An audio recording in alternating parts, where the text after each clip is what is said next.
Hi there. Thank you so much for joining us with Texas Gun Sense. I'm the executive director, Jill Switzer, and I am a little starstruck because I have seen the movie and read the reviews, and the reviewers seem to like the movie as much as I did. So congratulations on that. Yeah, thank you. It's been amazing. Thank you. It's lovely to be here with you. I really appreciate it. Great.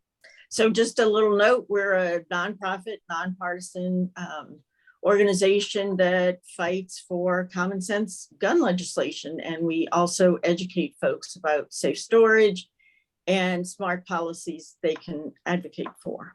So first question you've probably heard before is, tell us why you made the movie and how you prepared to make it. I'd always been interested in this notion of forgiveness and restorative justice. Going back to college, when I learned about the Truth and Reconciliation Commission, I was really amazed. I was really inspired by the stories, but deep down, I always was sort of troubled by them too, because I did not think I could participate in that process, that I would need punishment or retribution if I lost a family member or loved one to violence. And on the day of the Parkland shooting, I reacted so strongly, so intensely, and it must have been because I was a new parent, but this has been my whole adult life. Yeah, I was 18 when Columbine happened. So this has sort of been inside of me, I think, for a long time, because I was deeply disturbed and traumatized, like we all were, by Columbine. But, they were my peers, right? They were. It was. I know distinctly where I was on my high school campus, and imagining it all. And so the day of the Parkland shooting, I think there just was something that had sort of been inside of me for a while, but certainly being a parent triggered something. It was a real catalyst. And I thought, I just need to know what is going on. And I started, I just couldn't look away. I mean, it was 2 years of research, nothing but the topic or mass shooting. Wow.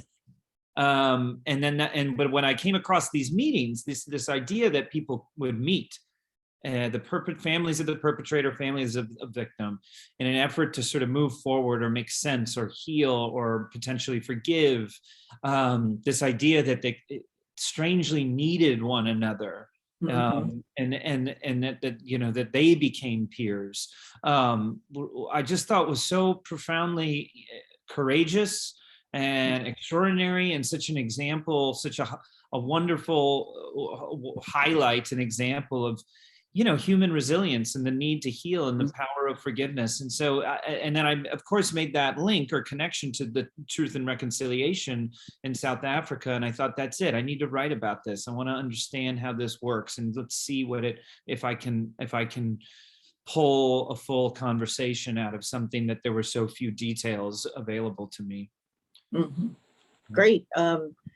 And it's good to hear that you did some research. Yeah. Some of what we deal with is intuitive, some is not so much. So I appreciate that. I wonder if you can tell me about the actors. Did any of them have experience with gun violence, and how did you help them get into this? A strange thing. I think this was on Everytown or Giffords. There was some fact about it. All of us at some point in our lifetime will know someone who's experienced gun violence, or but currently the vast majority of people have experienced or know someone who's experienced. And I remember reading these things and thinking, well, I don't have that. And this morning, knowing that I was going to speak to you, it occurred to me, it was so sad that I had a friend in college who was killed, who was shot and killed in a murder-suicide. And I just hadn't made this connection that, that's already happened. That happened to me when I was 19 or 20. And it happens to many, many people much, much younger. But it sort of was disturbing sort of sensation or realization to think, no, I already am part of that statistic, even though I wasn't considering myself. The actors, I spoke with some people. I spoke with mostly journalists. I didn't speak with many family members or survivors. There were a couple women worked with Moms Demand Action. There were opportunities to speak. The actors, they had the script and they felt very they were considering it, and then right up until we got into Idaho at the sort of the very last minute, they thought, we're kind of in our process and we kind of just want to work with what we have. And interestingly enough, the two mothers who I was speaking with, they kind of understood that. They kind of respected sort of the decision to say, now is not the moment. And just let them do their thing. To be honest, we never had that discussion. I don't know if they've had any experience themselves, but considering that I had really up until this morning had thought, oh no, I don't have any, experience with this, and was wrong. I would be confident that probably, the four of them or seven, including my supporting actors, have all experienced something like it. Mm-hmm. There's a advisory committee member for Texas Gun Sense that had a similar experience that she wrote about is, no, I don't think I've done, and then she counted 3 or 4 experiences very close to her, not immediate family.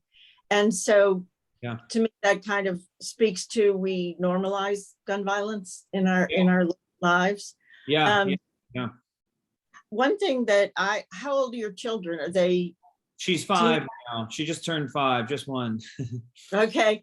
I wonder, would you let her see the movie at some point? Probably not at age 5, but oh gosh, it makes me emotional just thinking about it, because I know I could not have done this without having known her, so much of it is about that relationship. And so much of just finally getting off my butt and making a movie was because of her, and because I didn't want her to see me just waiting for phone calls, and sort of, that frustrated actor. I wanted her to see me, go out and work for it and kind of make something on my own and be more proactive with my life and my happiness, and make that effort. So I was trying to be a better role model for her, which was so much of, motivated or sustained the work. And obviously, gosh, it was all about, look, and I know these horrifying things are this tiny percentage of gun violence, right, in our country or the world. But the reality is, children, I still can't believe this is real. I've kind of confirmed it on so many sites now. I don't mean to laugh, but that's now the leading cause of death in children, like 1 through, I think I was just reading 1 through 19, which it truly doesn't make sense to me, but I keep finding this, and that it's those stories that shifted my focus in reading about this, about children, and knowing details, personal details, what they wore to school that day, where they wanted to go to college. Gosh, oh man, I'm still a mess about it all. Clearly, that's what sort of took this thing over. This knowledge that I think kind of led to empathy. And I don't know these people and I haven't experienced this, but I felt like I did, and I felt like I knew them, and I certainly cared for them. And I would read eulogies, and these were the things that sort of drove screenplay. And because as a parent, that love for your child, I relate to, and it was also what guided the empathy towards the parents of the shooters, because in my research, and there may be exceptions, but I did not find monsters. I found parents that made tragic mistakes because they were trying so desperately hard and they loved their children with this kind of desperation that's messy, and some of the most abhorrent cases, I'd read their emails. I'd read the accounts of things they were saying to doctors and friends, and they're losing their minds trying to help their child, So this is all about my daughter in so many ways. So yeah, one day she'll see it, and who knows what she'll think. I mean, that explains a lot. I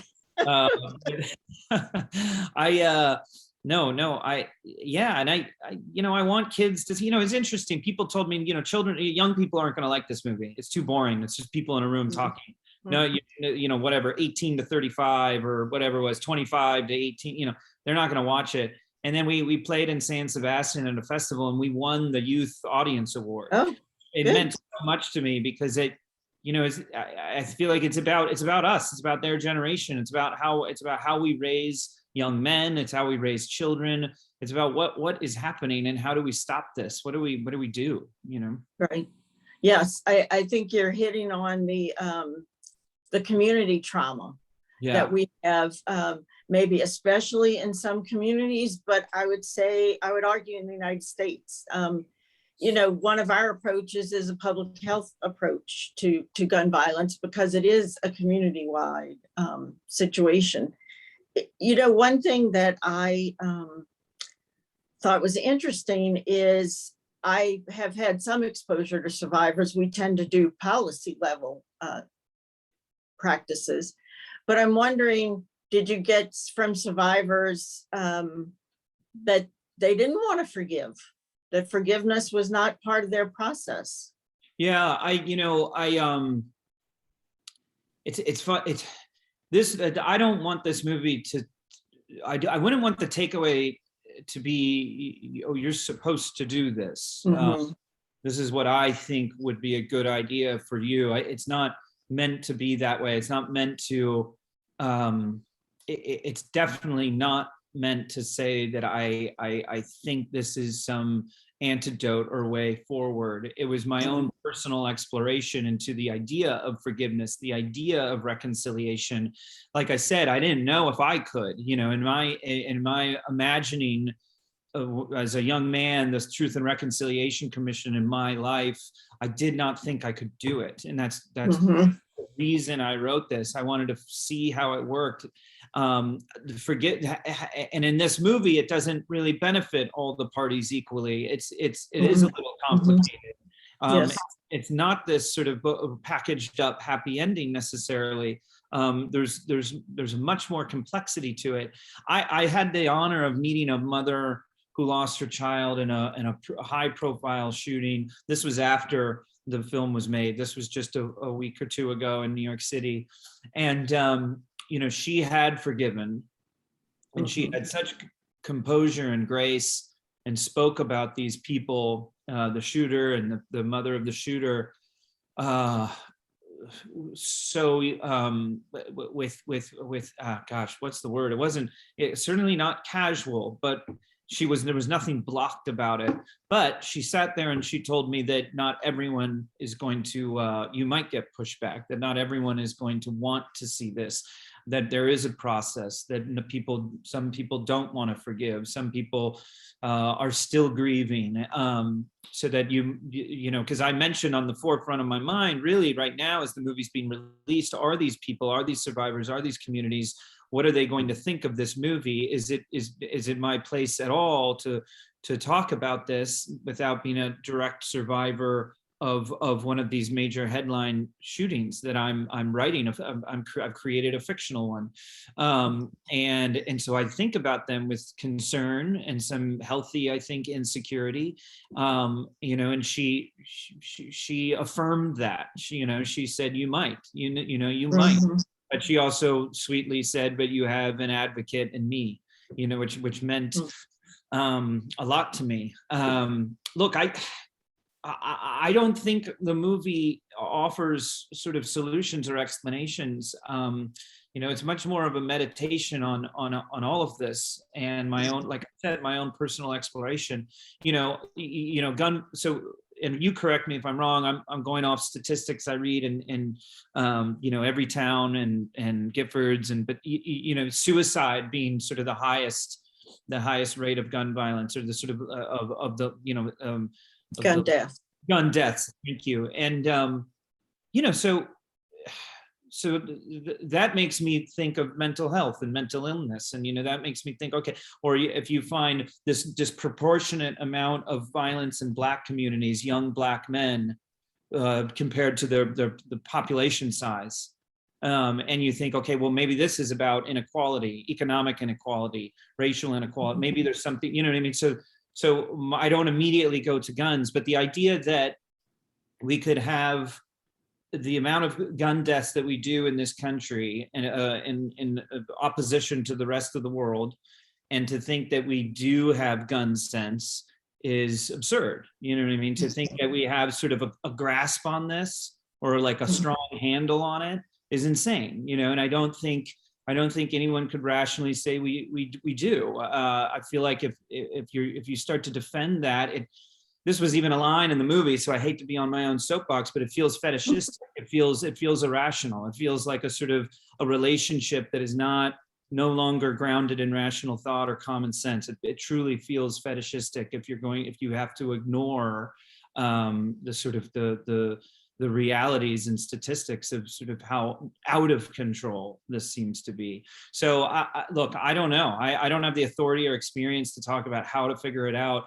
But I do think having these conversations, you mentioned the community level, bringing people together. I mean, the fact that it took me these last 3 years, I'm sitting here thinking, yeah, I don't know anyone that's ever happened. And then I thought, just this morning, I thought of my friend from college. I knew another suicide by gunshot. And so I could probably find more, to sort of bring this up and start talking about it, promoting gun sense. I mean, I think it's, as important work as anyone could be doing. So appreciate it. I appreciate you talking to me about it. But again, no authority here. Well, we appreciate it too. Yeah. And I'm wondering your choice of making it sort of bookended in a religious environment. Yeah. Yeah.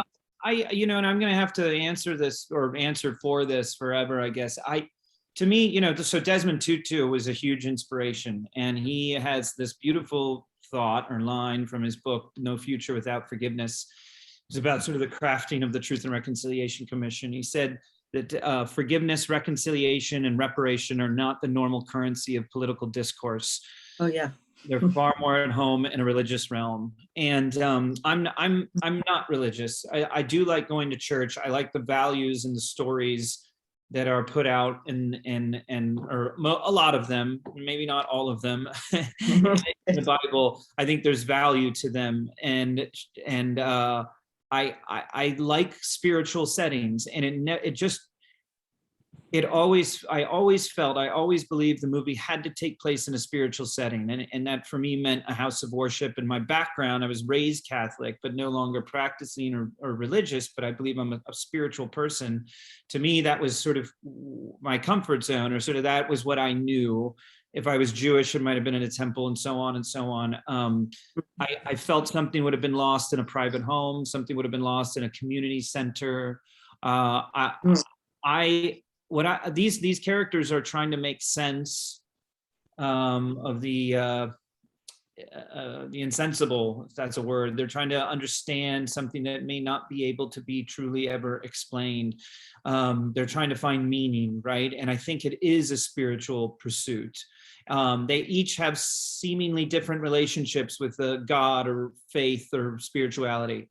And one character who seems to be an atheist is clearly, by the end of the film, you realize, sitting on so much anger and so much grief, and that sort of science and sort of mastering what happened through science and politics, and sort of figuring out, this is how I'm going to channel my grief in order to fix this, has left something ignored. And I do believe having, for each of us, spirituality, having a relationship with the unknown, I think is important, because I think it leads to humility. Understanding things that are bigger than you, that can't be explained. I think it leads to humility, which leads to interdependence, which is our need for one another. And I worry about what might be lost or sacrificed in an increasingly secular world. It doesn't have to be monotheistic, organized religion. I'm talking about just a relationship with the mystery and the forces that seem to move and guide this universe and life. I think having some personal relationship with that is helpful for all of us. Right. And I will note that it was in an Episcopal church. And of course, Desmond Tutu was an Episcopal priest, bishop, maybe. Yes, bishop. Yeah, bishop. Yeah, right. Archbishop. Yeah. Someone always, I don't know where this came from. Someone joked that, it's Christian light. And I just believed this was the kind of church that would host this. I didn't want a church that looked like a concert hall, right? I wanted modesty. I wanted to be all that sort of happens here now is our community meetings. Just they found alternative ways to stay in business because they don't get much money from parishioners, and most people would rather go up to the church that does look like a concert hall and make theirs, Sundays a little nicer. I wanted to tell that story. I wanted to find that setting. But by the end of the film, I think the place has become so charged with, this beautiful human potential that the modesty no longer matters. The modesty is sort of what makes it beautiful. The sort of the simplicity of human work and human effort, is what is all that really sort of matters. Yes. I wonder, what I would say about Texas Gun Sense, what I say is we're not anti-gun, we're pro-safety. Yeah. And so I think some of the themes in the movie fit with that. Is the shooter was a person in crisis, obviously, and got access to a firearm. Right. And so I know that I've talked to some survivors who say it's worse in the sense that policies that are smart, that could pass, are just frowned upon by elected officials. So, have you thought about any policy issues, any changes, or was it more just about the story for you? Again, I'm just a guy with a movie. I really don't have authority. So I get uncomfortable sort of speaking about it because mostly it was just about telling personal stories. Something sort of occurs to me though, that because it's just interesting that you say that policy or issues, as they're presented, there's naturally opposition. There's these sides. It sort of pits ourselves against one another. That we make the conversation adversarial. By nature of having this is what we want, and you need to give this up or give in to the. It's sort of naturally creates this defensiveness, which I think unfortunately gets nothing done. It unfortunately seems to sort of just create that kind of adversarial sort of dynamic. And I'm wondering how we work around that. How can we change our mode of thinking and speaking about this and speaking to one another so that we're not creating opposition, we're not creating adversaries, and there aren't sides, because there must be sort of some common entry point to it. I find this, and I know this is simplistic or sort of glib maybe, but as a parent, you would give your life in a heartbeat to save your child, you know what I mean, without hesitation. Yet, there's this large population that seems to be unwilling to make any sacrifices about an object that is killing them, and I understand the simplicity and the sort of, that's not a fully dimensional sort of argument or thought. I understand that, but I think there is something to it that where do we find this sort of common ground where we say, okay, this is something we can sort of all agree on. And I don't really know what that is. I think it's wonderful the way you guys work and your mode of thinking in terms of, we're not about we're not against guns, we're about sense, common sense, and gun safety. And I hear that a lot, I hear that from a lot of groups. And, so how do we figure this out? And how can we, without creating opposition, without creating adversarial conversation, how can we present the reality, which seems to me the reality that we do not have this under control, and how can we get it under control without it somehow magically speaking about it, where it's no longer contentious and issue oriented, that it's just about people, helping people. And I'm scared of the country my daughter's going to grow up into. I felt profound compassion or empathy for these people I didn't know, but I learned about their lives. I knew when I met this mother a couple weeks ago, I knew her. I knew her story. I read her daughter's eulogy. I knew what happened. I knew details about her life. And I was a total mess when I met her. She was this beautifully composed woman, and I was sobbing with Ann Dowd. Right.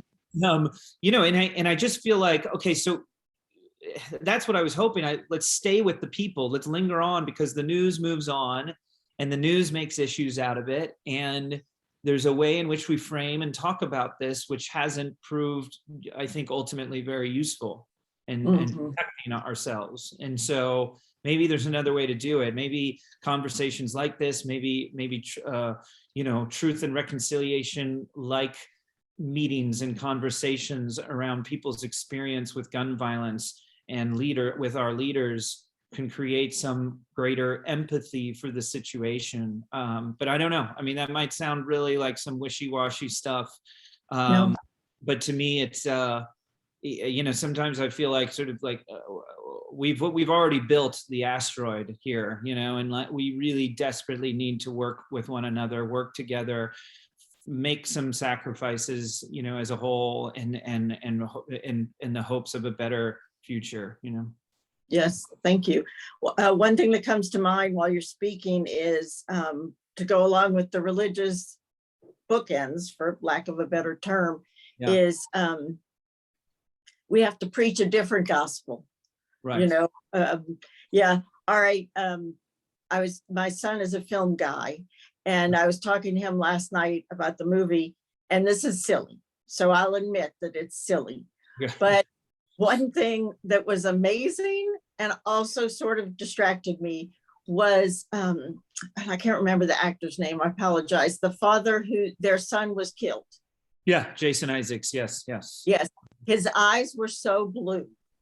Oh, yeah. And it was like these deep pools of suffering, of understanding. I just wondered if that was any choice. It's really funny. Because I've always wondered that in movies. I'm like, are they doing something to these eyes? And it's so funny that now I've sort of lived through this and color correction, which is amazing. Like, sort of the whole color experience. I'm not, as an actor, I kind of was like, I don't know what that means. I don't know what they're talking about. I don't see a difference. It really brings things to life. But I'm going to have to ask, and I'll try and get back to you somehow. Rich Garibaldi did our color, and I'm going to say, did you do anything with Jason's eyes? Look, he naturally has very striking eyes, very beautiful blue striking eyes. I'm sure that's why he gets so much work. But I will say this, one thing that blew my mind, and I did not understand how he did this or what happened. I think it's a credit to our gaffer and our cinematographer, Ryan Jackson Healy and Francis Kroon, how they work together. But in that final emotional scene in the room, there's his wife is telling a story, and they kind of come together.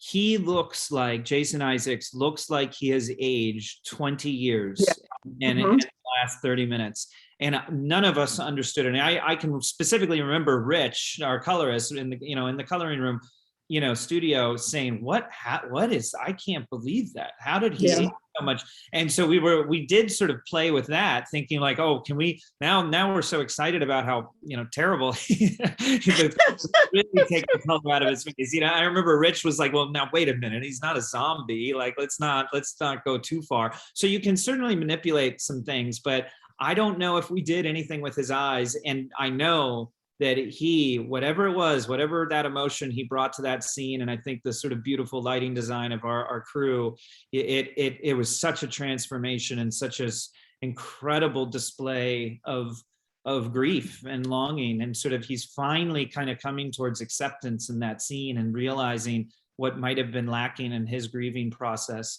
So it's a powerful image, you know. So Yes, it is. yeah. So this is always this is my last question. Yeah. This is always a hard question for artists, is what would you do differently? Gosh. Don't you hate that question? You know, oh man, there were so many. I'm really proud of the movie. It's in so many ways so much of what it's what I set out to do. You know, it really is, in the sense of, you know, I wanted that opening, I wanted that ending, I wanted this return to normal life, beginning with sort of normalcy and ordinary people, and then returning to that and sort of the absurdity of that for us when we're experiencing loss and grief. I wanted the conversation in real time. I didn't want to score. I didn't want flashbacks.